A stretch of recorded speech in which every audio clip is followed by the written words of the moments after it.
Uykularım aksak, bölük pörçük. Rüyalarım öyle yarım, öyle amansız.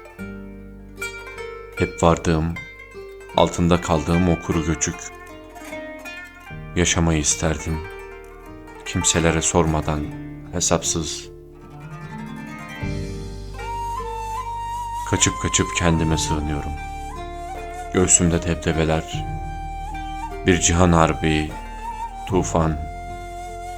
Düşünmek, defalarca yeniden. Saçlarımı yoluyorum. Bilmezler bu baş ağrısını. Anadolu yaylası, kar boran. Atmak isterdim binlerce duyguyu. Aklım almıyor. Hislerim ölmüştü. Sevmek, sevilmek hangi kapıya çıkardı? Bir elimde vatan vardı. Gönlüm başka kabul bilmiyor. Ateşe verdim binlerce kapıyı.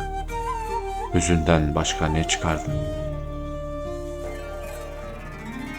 Dört bir yanım ateş çemberi. Memleketim gibi. Ölmek yetmiyor. Bu hengamelerden sağ çıkacağız. Göğsümde büyüttüğüm, öpüp başıma koyduğum milletim gibi.